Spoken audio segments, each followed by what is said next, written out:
إنا أنزلنا التوراة فيها هدى ونور يحكم بها النبيون الذين أسلموا للذين هادوا والربانيون والأحبار بما استحفظوا من كتاب الله وكانوا عليه شهداء فلا تخشوا الناس واخشوني ولا تشتروا بآياتي ثمنا قليلا ومن لم يحكم بما أنزل الله فأولئك هم الكافرون۔ ترجمہ: بے شک ہم نے تورات نازل کی تھی جس میں ہدایت تھی اور نور تھا۔ تمام نبی جو اللہ کے فرما بردار تھے اسی کے مطابق یہودیوں کے معاملات کا فیصلہ کرتے تھے۔ تمام اللہ والے اور علماء بھی اسی پر عمل کرتے رہے، کیونکہ ان کو اللہ کی کتاب کا محافظ بنایا گیا تھا اور وہ اس کے گواہ تھے۔ لہذا اے یہودیوں، تم لوگوں سے نہ ڈرو اور مجھ سے ڈرو، اور تھوڑی سی قیمت لینے کی خاطر میری آیتوں کا سودا نہ کیا کرو۔ جو لوگ اللہ کے نازل کیے ہوئے حکم کے مطابق فیصلہ نہ کریں وہ لوگ کافر ہیں۔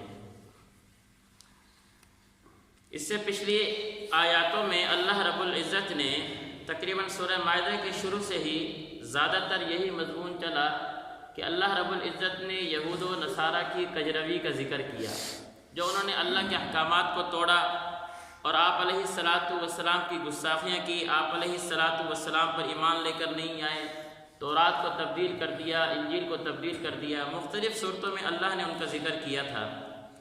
اس آیت میں یہاں سے اس پورے رکوع میں اللہ نے 3 دور کا ذکر کیا ہے۔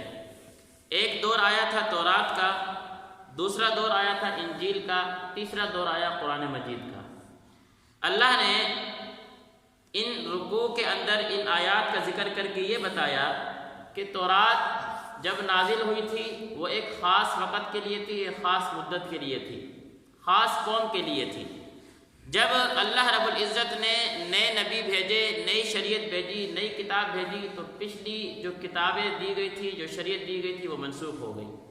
لیکن پچھلی شریعتوں کے منسوخ ہونے کا یہ مطلب نہیں کہ نعوذ باللہ تورات کی تحقیر کرنا یا اس کا تنقیص کرنا مقصود ہے، بلکہ یہ بتایا جا رہا ہے کہ وہ ایک خاص مدت کے لیے تھی، جب تک اس کی ضرورت تھی، اس کا زمانہ تھا، اس کو اللہ نے برقرار رکھا۔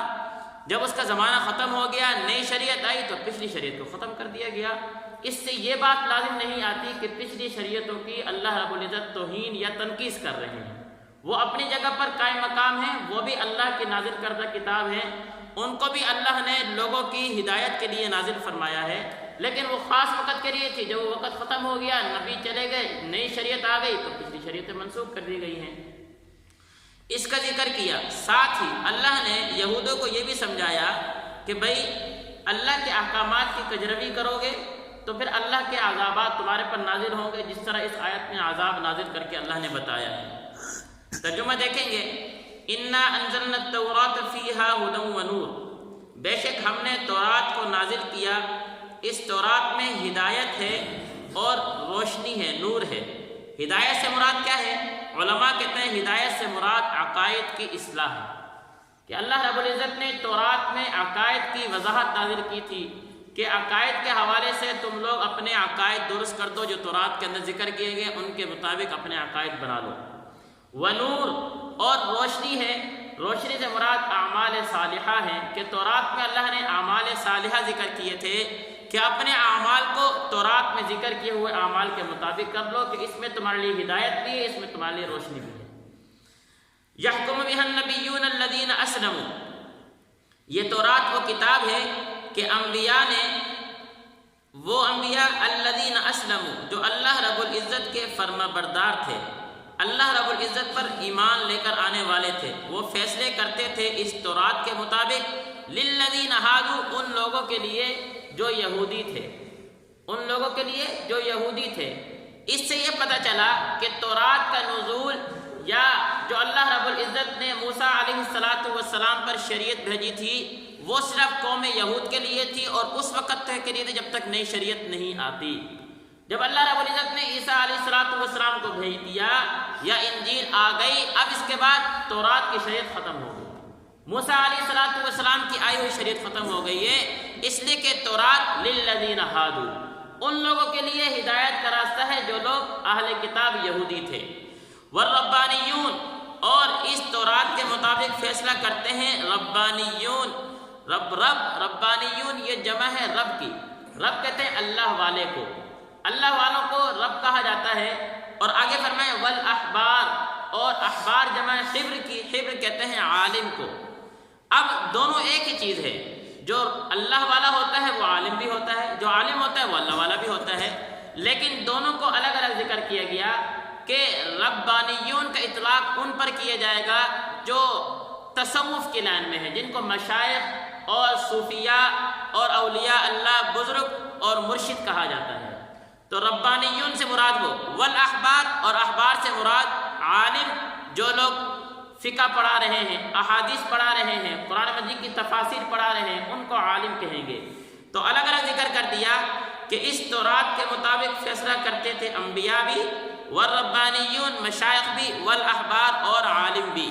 اسی سے یہ بھی بتا دیا کہ دین کی حفاظت کرنے والے تین طبقے ہیں، دین کی حفاظت کرنے والے تین طبقے ہیں۔ پہلا طبقہ نبیوں کا ہے، دوسرا طبقہ صوفیاء اولیاء اللہ کا ہے، اور تیسرا طبقہ عالم کا ہے۔ یہ تین ہی طبقے دین کی حفاظت کے ذمہ دار ہیں اور حفاظت کرتے بھی ہیں، اور لوگوں کو اس راہ راست پر لے کر آنے والے بھی یہ تین ہی طبقے ہیں۔ والاحبار والربانیون والاحبار، حفاظت کرتے ہیں، فیصلے کرتے ہیں مشائخ اور عالم اس تورات کے مطابق، بما استحفظوا من کتاب اللہ وکانوا علیہ شہداء، کیونکہ اللہ رب العزت نے ان کے ذمے تورات کی حفاظت کا ذمہ لگایا تھا کہ تورات اس کی حفاظت اللہ رب العزت نے اس وقت کے عالم اور اس وقت کے علماء انبیاء پر ذمہ لگایا تھا، آج کی طرح نہیں جس طرح قرآن مجید کی حفاظت اللہ نے اپنے ذمہ لی ہے۔ تورات کی حفاظت، انجیل کی حفاظت اللہ نے اس وقت کے لوگوں کے ذمہ لگا کہ تم لوگ اس کے محافظ ہو، تم لوگوں نے اس کی حفاظت کرنی ہے۔ بما استحفظوا من کتاب اللہ، کیونکہ اللہ نے ان کو اس کتاب کا محافظ بنایا تھا، وکانوا علیہ شہداء، اور وہ اس پر گواہ بھی تھے۔ آگے اللہ نے یہودیوں کو سمجھایا، فلا تخشوا الناس، لوگوں سے مت ڈرو، واخشون، اور مجھ سے ڈرو، واخشونی یا ختم کی گئی ہے، مجھ سے ڈرو، ولا تشتروا بآیاتی ثمنا قلیلا، اور یہودیوں کی ایک بری خصلت کا بھی ذکر کیا، جس سے ہمیں بھی سمجھایا جا رہا ہے اور بتایا جا رہا ہے کہ یہودیوں کی یہ عادت تھی، یہ تورات کو جو اس کے اندر اللہ رب العزت نے آپ علیہ السلام کی صفات ذکر کی تھی، اور جو اللہ رب العزت نے آنے والے پیغمبر کی پیشن گوئیاں ذکر کی گئی تھی، یہ اس وقت کے وٹ وڈیروں سے پیسے لے کر تھوڑے بہت ان آیاتوں کو چھپا دیا کرتے تھے، خرید لیا کرتے تھے۔ اللہ نے فرمایا وَلَا تَشْتَرُوا بِآيَاتِي ثَمَنًا قَلِيلًا، میری آیات کو تھوڑے سے پیسے کے بدلے میں نہ بیچو، تھوڑے سے پیسے کے بدلے میں نہ بیچو، کیونکہ یہ تو رشوت ہے اور رشوت سے اللہ منع فرما رہے ہیں۔ وَمَن لَّمْ يَحْكُم بِمَا أَنزَلَ اللَّهُ، آگے اللہ نے فرمایا کہ جو لوگ ہماری بات کو نہیں مانیں گے، جو لوگ اللہ کے نازل کیے حکم کے مطابق فیصلے نہیں کریں گے، فَأُولَٰئِكَ هُمُ الْكَافِرُونَ، یہ لوگ کافر ہیں۔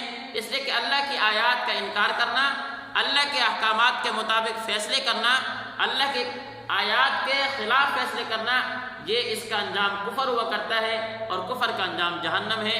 اللہ سمجھا رہے ہیں کہ اگر تم میری بات نہیں مانو گے، میرے فیصلے کے مطابق فیصلے نہیں کرو گے، بالآخر تمہارا انجام بھی جہنم بن جائے گا۔ اس لیے بچ جاؤ اور سمجھو۔ اللہ ہمیں سمجھنے کی توفیق نصیب فرمائے۔